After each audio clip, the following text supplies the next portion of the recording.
My sister-in-law is marrying my ex. Yes, you read that right, and trust me, it's just as wild as it sounds. Years ago, I dated a guy named Peter. Honestly, calling him one of the biggest cowards I've ever met feels like an understatement. He was toxic, controlling, and downright abusive. After I left him, I met with my husband. He's everything Peter wasn't: kind, supportive, and loving. We've been happily married for the past 2 years. Just a month ago, sister-in-law announced that she was engaged. This came as a bit of a surprise since we didn't even know she was seriously dating someone. She lives in another city and hasn't been home in a while. Naturally, my husband and mother-in-law were caught off guard. They were happy for her, of course, but also a little bit concerned because she hadn't mentioned anything about this mystery man to any of us. Fast forward to this week. Sister-in-law came home and everyone was buzzing with questions about her fiancé. We all wanted to know who this guy was, how they met, what he was like, and why she'd kept him a secret for so long. She told us his name was Peter. At first, I didn't think too much of it. I mean, Peter's a pretty common name, right? I just assumed it was a coincidence that her fiancé and my ex happened to share the same name. Sister-in-law went on to talk about how wonderful this Peter was. She painted such a glowing picture of him, calling him thoughtful, hardworking, and someone who treated her like a queen. She also mentioned that he'd be flying in for their engagement party, which would be the first time the whole family would get to meet him. Everyone was excited, myself included. I was genuinely happy for her and looking forward to seeing this man who had swept her off her feet. So last night, my husband and I attended her engagement party, expecting nothing more than a joyful evening celebrating her big news. But as we walked into the venue, my heart dropped into my stomach. There, standing next to my sister-in-law, was Peter, my ex. The sight of him made me freeze on the spot like a deer caught in headlights. My husband, who knows all about Peter and everything he put me through, also stopped in his tracks. He didn't say anything at first, but I could see the tension in his face and feel it in the way he clenched his hand around mine. It was as if we both couldn't believe what we were seeing. Then, as if on cue, my sister-in-law walked over to greet us. She was beaming with happiness, completely oblivious to my history with her fiancé. She began introducing Peter to us. Now, while both me and my husband were surprised to see him, my ex, on the other hand, didn't look surprised at all. In fact, he had this sly smile on his face like he'd been waiting for this moment to see me. It was unsettling, to say the least. My husband was the first to break the silence. With a sharp tone, he asked his sister why Peter was there and what exactly she was doing with him. Sister-in-law looked taken back, her smile faltering as confusion washed over her face. She explained a bit hesitantly that Peter was her fiancé, the man she had been raving about for weeks. That's when my husband, in a calm but firm voice, told his sister that Peter was my ex, the same man I had dated years ago. Sister-in-law's eyes went wide with shock, darting between me and Peter as the reality of the situation sunk in. I could feel her confusion and disbelief hanging thick in the air. I, on the other hand, couldn't even bring myself to look at Peter. Every part of me wanted to turn around and walk out of that venue, but my feet felt like they were glued to the floor. This is when Peter let out a laugh. He looked directly at me and said, "Oh, what a coincidence! I had no clue you were married into this family. I guess now you and I are going to be family also, right?" I could feel my stomach churn at his words. He really had no idea that I was a part of this family. Now, we were going to be family. The thought of being anywhere near him, let alone being tied to him as part of the same family, made me want to throw up.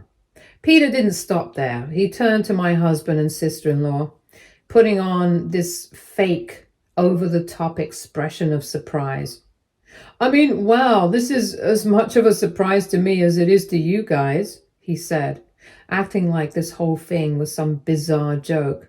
Sure, it's a little awkward that I used to date her, but honestly, I don't care. I'm completely over it. Sister-in-law, still trying to process what was happening, finally asked him the question I could see brewing in her mind. Wait, Peter, why didn't you ever tell me about this? We've talked about our pasts before. Why didn't you mention that you dated her? Peter just shrugged. He turned to look at me with this smug, pointed expression and said, well, she was just not worth mentioning. My face flushed with anger at Peter's remark. Not worth mentioning.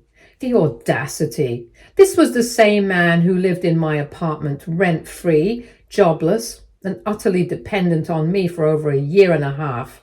How dare he diminish everything I had done for him as if I was some insignificant blip in his life. My mind raced back to those dark days, the sacrifices I made for him, and the way he repaid me by being a manipulative parasite. It all started after Peter's mother had passed away. He was devastated, and to make matters worse, his father remarried almost immediately. His dad got their family home and kicked Peter out, leaving him with nowhere to go. At the time, Peter and I were dating, but we had no such plans to live together. But since I cared about him and wanted to help him, I offered to let him stay with me. The only condition I set was that we would split the bills and responsibilities. Seemed fair, reasonable, even, but little did I know I was signing up for a nightmare. In the beginning, I gave him the benefit of the doubt. He was grieving, and I could see how much losing his mother and his family home had hurt him. He'd occasionally miss work because he wasn't in the right headspace, and I didn't push him. I told myself he just needed time to heal from the grief of losing his mother, and I wanted to be there for him. I wanted to be the supportive girlfriend who stood by her man when he was at his lowest. But what started as him taking a few days off spiraled into something far worse. Within months, Peter had stopped going to work altogether. At first, he made excuses. He wasn't feeling well. His boss was too demanding, and he needed time to sort himself out. Then came the inevitable, he got fired. Whenever I brought up the idea of finding another job, he would deflect. You don't understand, he'd say. I'm all alone in this world. I just need your support right now and not be worried about looking for a job. Don't you love me? Looking back, I realized how manipulative he was, preying on my sympathy and guilt to keep me from holding him accountable.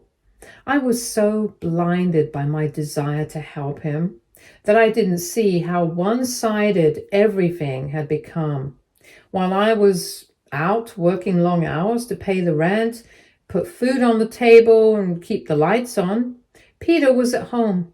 And what was he doing? Watching TV, playing video games, and lounging in bed all day. The man didn't even bother to clean up after himself. I'd come home exhausted, only to find the apartment a mess, and Peter waiting for me to make dinner. You would think that someone in Peter's position, unemployed, living off someone else's generosity, would at least be grateful for the meals I offered him. But no. Instead of appreciating the meals I made, Peter would complain constantly. Every single day, it was the same story. This doesn't taste like how my mom used to make it. He would go on and on and on about how his mother used to be a phenomenal cook and that I was not good enough like her. I would tell him that if he didn't like my cooking, he was welcome to make his own meals. This would then offend him. I'm not saying I don't appreciate your effort, he would say. I just think you could try harder to get better at cooking. I'm giving you tips so you can improve, that's all. Peter was also constantly worried that I would leave him for someone else. Every day he'd demand that I send him my location, no matter where I was or what I was doing. If I ever missed an update, even by a few minutes, my phone would start buzzing with relentless calls and texts from him. "Where are you? Who are you with? Why can't you pick up my calls?" he would demand. It was exhausting. Eventually, I hit my breaking point with him. I sat him down and told him we needed to talk. I didn't explicitly say I wanted to break up, but I made it clear that I wanted us to live separately.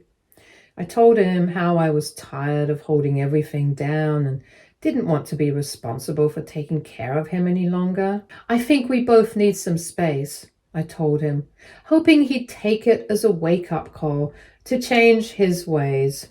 However, this made Peter very angry. He started shouting and yelling at me like a man unhinged.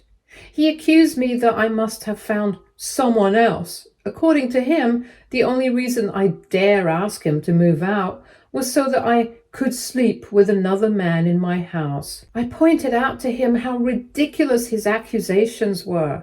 I even told him that I would help him find a place of his own so he could move out soon. But instead of listening, Peter doubled down. "You have no right to ask me to leave," he shouted, his face red with rage. "I'm your partner. It's your duty to take care of me, especially when I'm still suffering because of my family. Do you have any idea how much I've been through?" It was infuriating.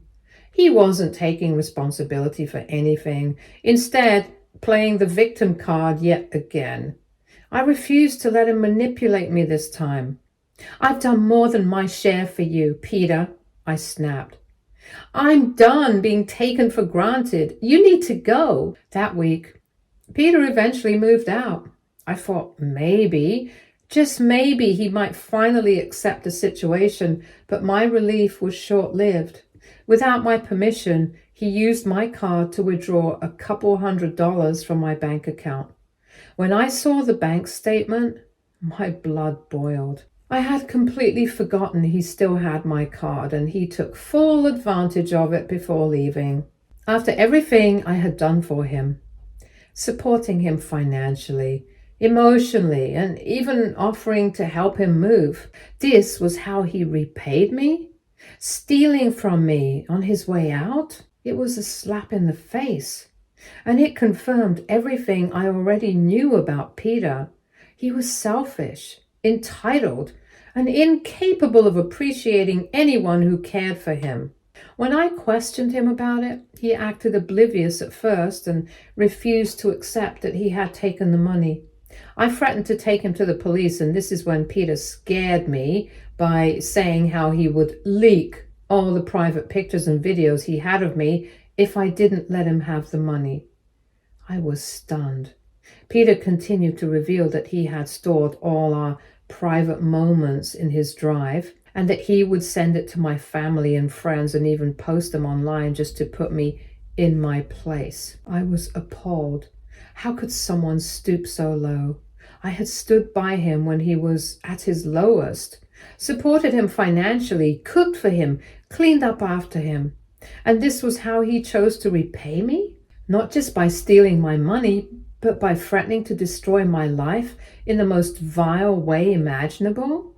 Peter wasn't just a coward or a manipulator, he was dangerous. At that moment, I realized I was dealing with someone who had no moral compass and no sense of decency. I vowed that from that day forward, I wanted nothing to do with him. I broke off with him and stopped all communications with him. I let him get away with my stolen money because I felt it was not worth fighting with him. Since that day, I had never been in contact with him. Fast forward to now, Peter standing in front of me with his hands around my husband's sister, casually telling them how I had meant nothing to him, which is why he had never mentioned me to her. Seeing him in front of me was like ripping open an old wound I thought had long since healed. The betrayal, the manipulation, the threats, it all came rushing back in an instant. Fortunately, my husband was there and he could see that I was upset. He informed his sister that we needed to go and made an excuse for the both of us so we could leave right then and there. My sister-in-law looked confused and worried as she kept asking us why we needed to leave in the middle of her party. but my husband firmly told her that we would talk later. Ever since that night, my sister-in-law has been absolutely relentless. She's made it crystal clear that she's furious with me for walking out of her engagement party without a proper explanation. In her eyes, this was somehow a personal insult to her, and even more infuriatingly, to Peter. She's been calling and texting non-stop, demanding an apology from both me and my husband. According to her, we ruined her big night by overreacting and blowing things out of proportion, even though we left quietly and didn't cause any drama at the venue. It's infuriating. Anyway, I am on Reddit today because here's the thing. On one hand, I can't just sit back and watch her marry a man like Peter without warning her about the kind of person he is. She has a right to know the truth before it's too late. But on the other hand, I fear that if I speak up, she'll see it as an attack on her relationship and cut me and my husband off entirely. She might think I'm bitter about my past with Peter. So Reddit, AITA, Update 1. To answer a few questions, I was with Peter for over 3 years, but the time he actually lived with me was about 1.5 years. I know that a lot of people in my situation would have gone straight to the police to get their money back after Peter stole from me. I knew I had the option to go to the police, and maybe I should have, but I didn't though. When Peter threatened that he would leak my pictures, it absolutely terrified me. First and foremost, I come from a very religious family and grew up in a very controlling environment. This is probably why I was attracted to someone like Peter, who was equally controlling.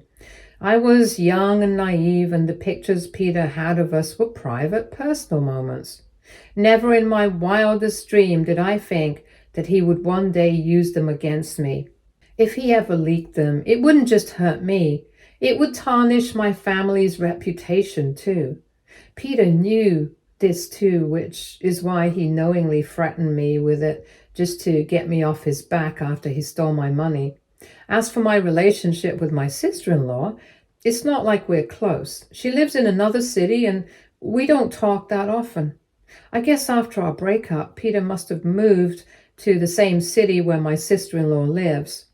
I honestly don't know how both of them met, whether it was a coincidence or something he planned. Anyway, I do plan on having a serious conversation with my sister-in-law about Peter. I thought a lot about it and decided it's best to tell her the truth about everything. After that, it's up to her to decide what to do with the information.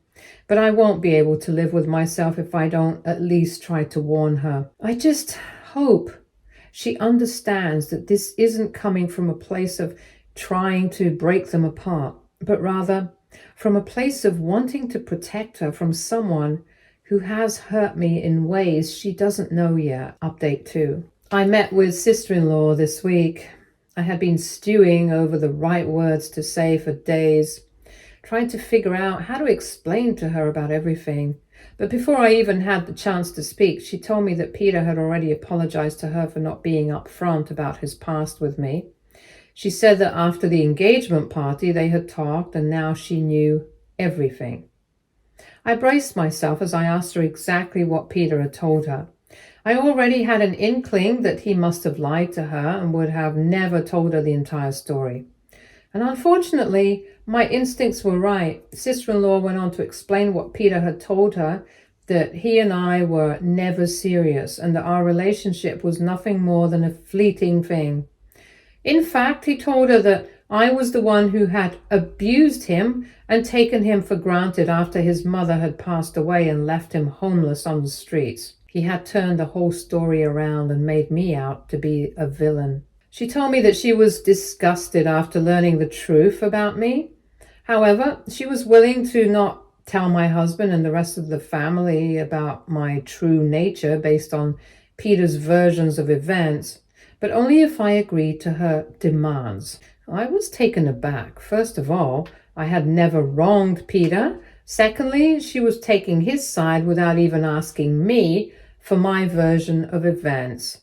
She was letting him control the narrative and had blindly accepted everything he said, without ever giving me a chance to explain myself. Next, she wanted me to agree to her demands? Just to play along with her, I asked her what these supposed demands were. This is when sister-in-law started to list off certain things. She didn't want me to attend her wedding as Peter wouldn't feel comfortable to see me there. Sister-in-law wanted my husband to attend her wedding only. She said that after her marriage to Peter, she didn't want me to ever be alone in a room with her husband at any family event, as she didn't want me to seduce him. She also demanded that I never bring up my past with Peter to anyone in the family. She didn't want anyone else to find out that Peter and I had ever dated each other, as that would be embarrassing for her. Hearing her list of demands, I almost laughed out loud. Did she seriously expect me to follow these ridiculous rules? I told sister-in-law straight up that she was crazy to even ask me these things, and that we didn't have to make things this difficult in the family. If she didn't want me to mention Peter or our past, I'd respect that.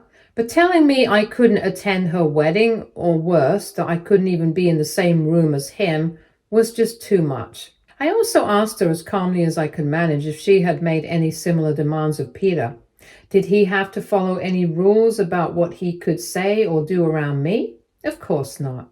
This is when sister-in-law insisted that he didn't have to, because in her words, he wasn't the one still in love with me. She claimed it was me who was stuck in the past and that I was the one causing all the issues. So according to her, that's why I had to follow her demands, no questions asked. I couldn't believe it. She thought I was in love with my ex, the abusive ex who had hurt me, manipulated me, and stolen from me.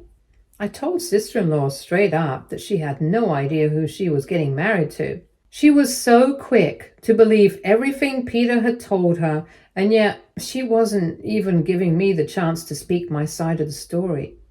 I couldn't just sit there and let her keep living in this fairy tale where Peter was the victim and I was the villain. Sister-in-law argued back, insisting that she knew her fiancé very well and that she didn't want to hear anything I had to say. She demanded that I give in to her demands and simply keep my mouth shut about my past with him from that day forward. Since sister-in-law was not ready to listen to me, I just left without arguing with her further. After that, I did tell my husband about all this.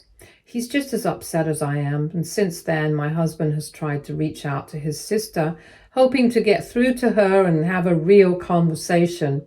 He wants to make her understand where we're coming from, but she's been completely unresponsive. It's like Peter has manipulated her so much that she's shutting us out. She won't even give us a chance to explain and have a rational discussion.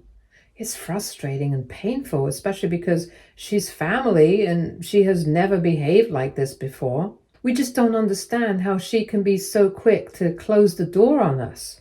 Update 3. Okay, so it's been 2 months since my last update, and guess what? A lot of things have happened. First of all, my sister-in-law sent out wedding invites and didn't send me one. What made it even worse was that my husband did receive an invite, but it was without the option for a +1. This felt like a clear message that she was intentionally excluding me, and it stung. Up until that point, we had been trying to find a way to resolve things with her, hoping she would eventually come around and see reason. But at that point, my husband decided he had no choice but to reach out to his parents for help.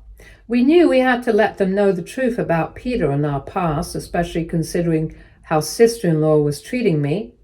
At first, we didn't reveal everything to them, just that Peter and I had a past and that this was the reason why I had been excluded from sister-in-law's upcoming wedding. When we spoke to my in-laws, they were shocked, of course, but they could also understand things from my perspective. Mother-in-law decided to reach out to sister-in-law and talk to her about it, but turns out sister-in-law apparently told her that the only reason I wasn't invited to her wedding was because I still had feelings for Peter and that she didn't want me to sabotage their wedding. After I heard this from my in-laws, I was appalled. Sister-in-law had also asked my in-laws to cut me off and told them that they needed to choose her over me. if they ever wanted to continue to have her and Peter in their lives. This is when my husband and I decided that we needed to tell my in-laws the full story. We couldn't just let sister-in-law and Peter get away with such blatant manipulations. So we shared everything with mother-in-law and father-in-law, the truth about Peter, what he had done to me, and how he had manipulated and abused me during our relationship. We explained how he had taken advantage of me, how he had used me for everything I had, and how he was now doing the same to my sister-in-law. He was a scumbag, and my in-laws deserved to know exactly who they were dealing with. When my in-laws heard everything, they were furious, just like us. They didn't want someone like Peter to be a part of our family. When they confronted sister-in-law with all this information, initially she tried to defend her fiancé, but thankfully, my in-laws quickly saw through the lies. And this is how my in-laws have slowly found out that sister-in-law is also a victim of Peter's manipulations, just like I was. Since the start of their relationship, she has been supporting Peter financially, paying for their rent and other expenses while he spends all his money on playing online games and gambling. Worse yet, she also has a joint account with him where she deposits most of the money and he takes advantage of that. My in-laws were understandably livid and made it clear to her and that this was not in any way a healthy relationship. She needed to call off the wedding immediately. They told her that if she chose to go ahead with marrying him, they would no longer be paying for the wedding.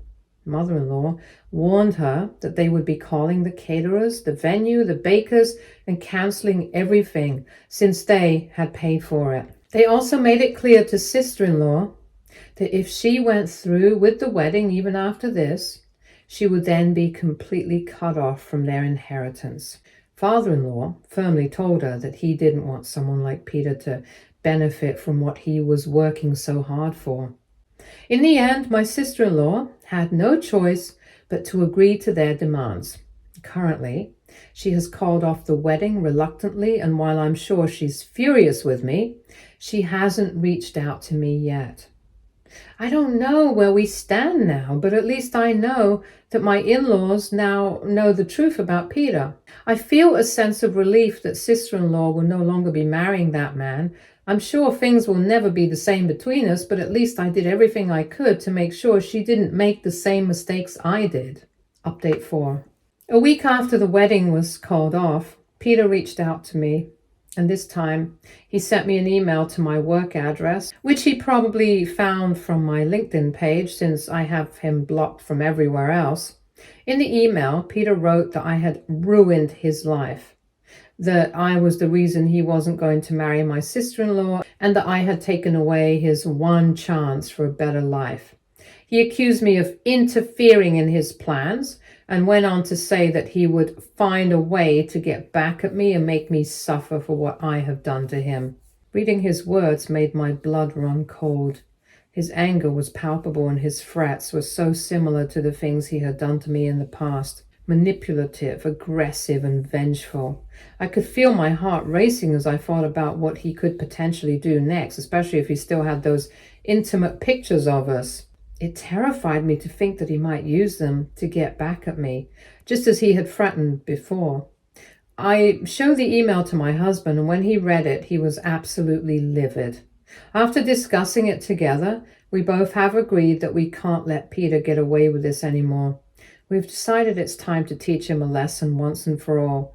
We are currently in the process of consulting with a lawyer to explore our options. We want to make sure Peter understands that his actions have consequences, and we are determined to protect ourselves from any further threats or intimidation. It's a scary feeling, knowing that Peter is still out there, angry and threatening me. But fortunately for me, my husband is my biggest supporter. He always has my back, and with him by my side, I feel more confident that we'll be able to handle this. We are not going to let that coward get away with his behavior any longer. Stay tuned for more stories from Argo Relationships.